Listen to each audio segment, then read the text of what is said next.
Entre as várias alterações propostas pelo atual governo do presidente Michel Temer está a reforma trabalhista. As sugestões estão sendo desenhadas pelo Palácio do Planalto e devem ser votadas pelo Congresso Nacional só no ano que vem. Nesse período, o assunto ainda vai ser muito discutido por instituições do setor. A proposta de reforma trabalhista causou uma enorme polêmica entre governo, centrais sindicais e patronato. A sugestão foi lançada pelo governo sob a justificativa de que a consolidação das leis do trabalho está defasada e precisa ser atualizada para atender a todos os setores do trabalho, principalmente os da economia e tecnologia, que passam por constantes transformações. Entre as principais alterações que são estudadas está a formulação de um contrato de trabalho onde o colaborador será remunerado de acordo com as horas trabalhadas. Pode haver também um contrato por produtividade e ser mantido o modelo atual de contratação, baseado na jornada de trabalho. Dentro desse aspecto da jornada, com a possível reforma, o trabalhador vai poder exercer suas atividades até 12 horas diárias, não podendo ultrapassar as 44 horas semanais. A questão, quando se fala da reforma trabalhista, ela tem causado muita curiosidade e muita angústia, né, para muitos trabalhadores. A reforma permite o negociado sobre o legislado, limitando esse poder de negociação nos termos da Constituição. A especialista em direito sindical esclarece também que as propostas não podem ser implementadas se for para prejudicar os trabalhadores. A lei, ela não pode ser flexibilizada para reduzir direitos constitucionais. De acordo com o assessor de assuntos estratégicos da Fiesp, Federação das Indústrias do Estado de São Paulo, a reforma trabalhista, se aprovada, vai gerar mais postos de trabalho, além de trazer muitos benefícios para os trabalhadores e um maior espaço para negociações entre empregador e empregado. Então tem detalhes que hoje, com o nível de maturidade que a gente tem dos sindicatos patronais e dos sindicatos dos trabalhadores, é possível a lei permitir com que eles negociem e cheguem a um acordo que é melhor do que o previsto em lei. E a gente acredita que tem muito avanço e muita oportunidade para ser gerada melhor para os trabalhadores e para as empresas com essa negociação. É esse tipo de avanço que a gente quer. Já o representante de central sindical pontua alguns aspectos negativos da possível reforma e é taxativo sobre o posicionamento do sindicato. Então, a reforma ela é ruim, porque, primeiro, estão querendo ampliar a jornada diária de 8 para 12 horas.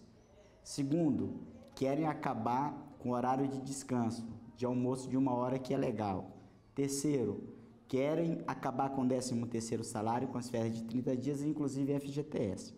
Na nossa opinião, isso é muito prejudicial para os trabalhadores e é inaceitável um tipo de ataque tão grande que o governo Temer, juntamente com os empresários, querem fazer nesse momento. Ele acrescenta que as condições de trabalho dos países que aderiram à reforma não melhoraram.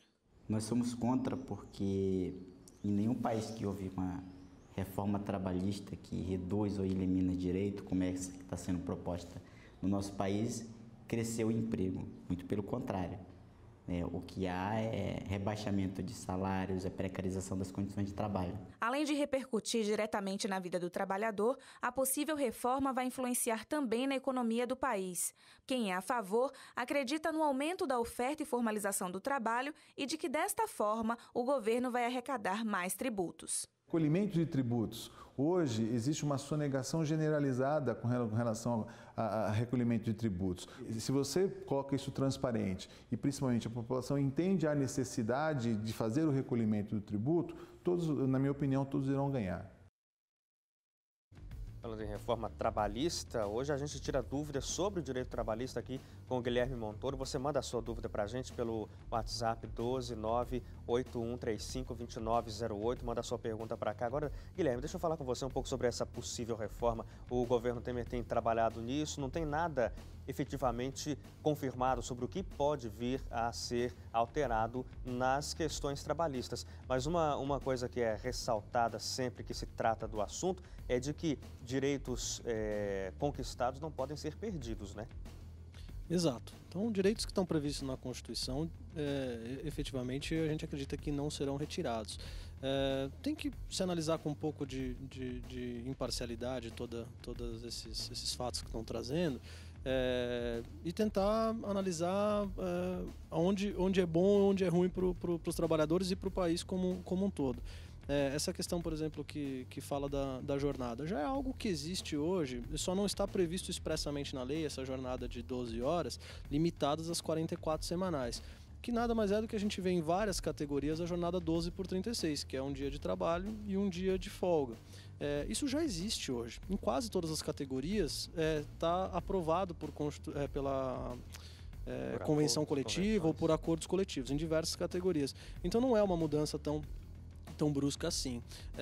E as demais precisamos analisar conforme a questão for evoluindo. Claro. E olha só, muita gente passando por aqui, mandando perguntas sobre direito trabalhista. Vou ler mais algumas questões que chegam aqui. A pessoa não se identificou, mas diz que é auxiliar de enfermagem em um município no interior de Minas.